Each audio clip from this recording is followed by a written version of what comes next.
வணக்கம், நான் உங்கள் அம்மா சமையல் மீனாட்சி. இப்போ பாருங்கள், நம்ம கீரை வடை எப்படி பண்ணுறதுன்னு பார்க்கலாம். ஏன்னா குழந்தைங்க வந்து நம்ம கீரை தனியாக செஞ்சு கொடுத்தோம் அப்படின்னா சாப்பிட மாட்டாங்க. நிறைய பேர் பெரியவங்களுக்கு கூட கீரை பிடிக்காது.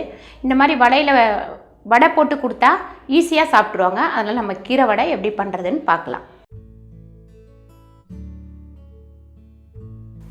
கீரை வடைக்கு தேவையான பொருட்கள் பாருங்கள். பட்டாணி பருப்பு 300 கிராம் நான் வந்து ஒரு 2 மணி நேரத்துக்கு முன்னாடியே ஊற வச்சுருக்கேன். கீரை வந்து அரைக்கீரை வந்து ஒரு கட்டில் ஒரு கைப்பிடி அளவு தான் நான் எடுத்திருக்கேன். அதை பொடியாக நறுக்கி கழுவி எடுத்து வச்சுருக்கேன். சோம்பு ஒரு 3/4 ஸ்பூன், 6 பச்சை மிளகாய், தேவையான அளவு உப்பு, பொரிக்க தேவையான அளவு எண்ணெய். இப்போ பாருங்கள், நம்ம ஃபஸ்ட்டு வந்து சோம்பு போட்டுக்கலாம். அடுத்து பச்சை மிளகாய். பாருங்கள், சோம்பு பிடிக்காதவங்க வந்து இஞ்சி சேர்த்துக்கலாம். சப்போஸ் இஞ்சி பூண்டும் பிடிக்கும் அப்படின்றவங்க இஞ்சி பூண்டும் சேர்த்து இதில் போட்டுக்கலாம்.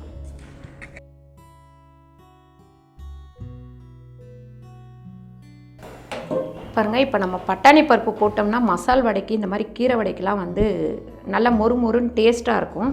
அப்படி பட்டாணி பருப்பு கிடைக்கல அப்படின்னா கடலைப்பருப்பு கூட நீங்கள் போட்டுக்கலாம்.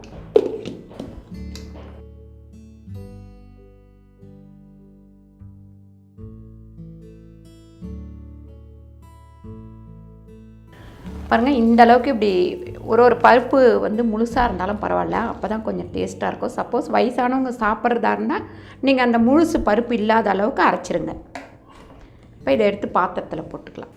பாருங்கள், இந்த 1 ஸ்பூன் வந்து சால்ட்டு போட்டிருக்கேன். இந்த கீரைக்கும் மாவுக்கும் சேர்த்து தான். இப்போ கீரை போட்டு இதில் பிணைஞ்சிக்கலாம். நமக்கு பருப்பும் கீரையும் சரிசமமாக இருந்தால் தான் நம்ம வடை செய்யும் போது நல்லா டேஸ்ட்டாக இருக்கும். அதனால் அந்த அளவுக்கு நீங்கள் கீரை எடுத்துக்கோங்க.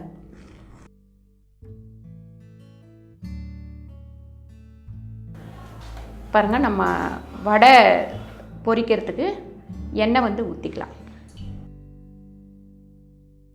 எண்ணெய் வந்து நல்லா காயட்டும். பாருங்கள், இந்த அளவுக்கு உருண்டை எடுத்துக்கோங்க. இந்த கை வந்து லைட்டாக ஈரம் பண்ணிக்கோங்க.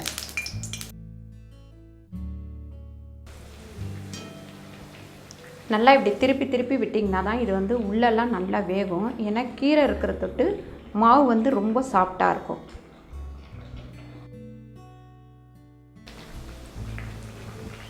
கொஞ்சம் நல்லா சிம்மில் வச்சு உள்ளெல்லாம் நல்லா வேக விட்டுருங்க. கொஞ்சம் ஓரளவுக்கு சிம்மில் வைங்க, ரொம்ப சிம்மில் வைக்க வேண்டாம். வடையை எடுக்கிறதுக்கு முன்னாடி கொஞ்சம் ஹையில் வச்சுருங்க.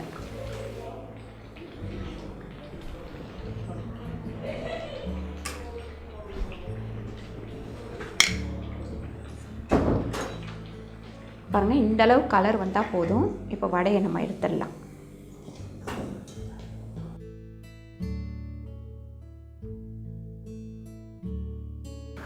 பாருங்கள், சூப்பரான ஒரு கீரை வடை ரெடி ஆயிடுச்சு. ரொம்ப சிம்பிளாக செஞ்சு காமிச்சிருக்கேன். இந்த வீடியோ உங்களுக்கு பிடிச்சிருந்தா லைக் பண்ணுங்கள், ஷேர் பண்ணுங்கள், சப்ஸ்கிரைப் பண்ணுங்கள், ஃபேஸ்புக்கில் ஷேர் பண்ணுங்கள், மறக்காமல் கமெண்ட் பண்ணுங்கள். நன்றி, வணக்கம்.